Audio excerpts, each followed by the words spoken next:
Welcome back, guys and girls, to another conspiracy class video. This week we're looking at the water conspiracy. This is part one of a two-part series, and we're going to be looking at the fresh water conspiracy and the crisis that's going to affect us all.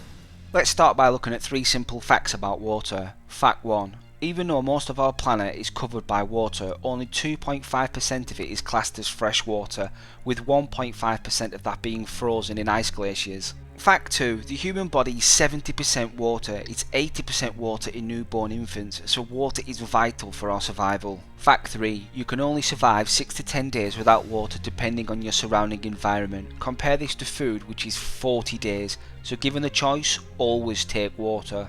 Here we have another three facts, this time showing the devastating effect it can have when people do not have access to fresh clean water. Fact 1. It is currently said that 750 million people have no access to clean water. That is 1 in 9 on our planet. Fact 2. 80% of diseases in developing countries are down to dirty water. This means with the simple addition of fresh water, we could eliminate thousands of diseases. Fact 3. 4,500 children die every day due to the fact they do not have access to fresh, clean water. And this is the saddest fact of all. But I must be talking about Africa, right? We've all seen the troubles that they've got. Doesn't affect the Western world. Well, actually, you'd be wrong. Here's the hydrologic cycle. We were taught this as kids. When it rains, the rain hits the ground and is soaked up. Or rivers take it back to the sea, where it is evaporated by the sun, condensed back into clouds, and it rains again. There's an infinite supply of water, we were told. This just simply isn't the case. Humans are having a massive effect on the hydrologic cycle. Our ever-increasing population means more and more fresh water is used on a daily basis. We are polluting our freshwater supplies, meaning it cannot return back into the hydrologic cycle.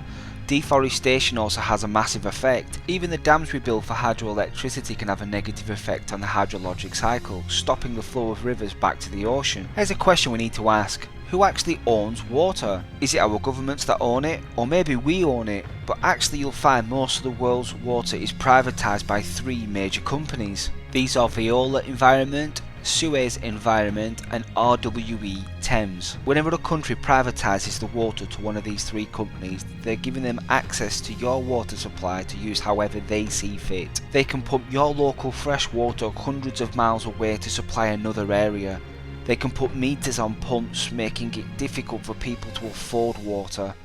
They can pump water direct from aquifers and lakes, all to be placed into bottles and sold back to the public, in the name of one thing and one thing only, and that is profit. There's a fantastic documentary called Blue Gold. I've put a link in the description below. It goes through these points in far more detail and really brings home the fact that we're all facing a water crisis.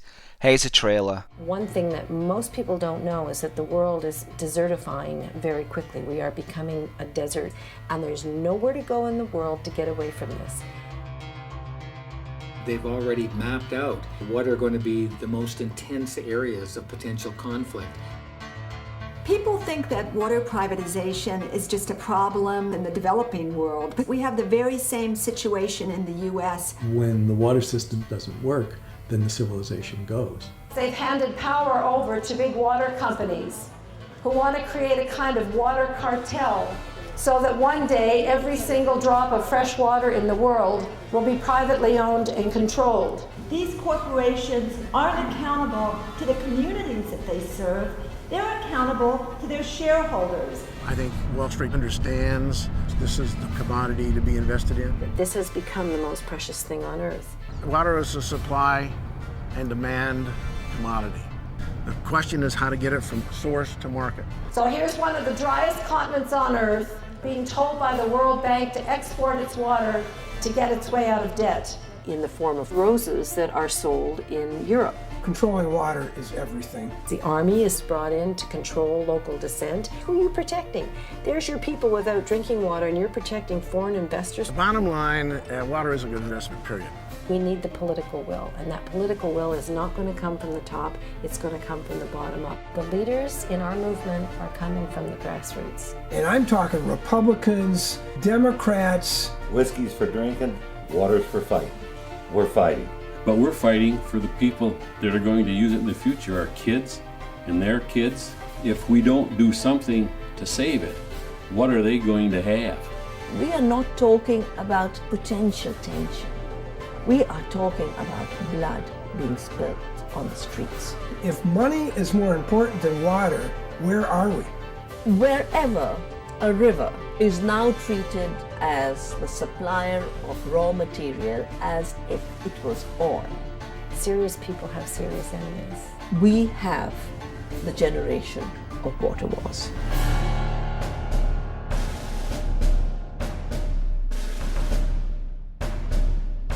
It's not the money, it's the power.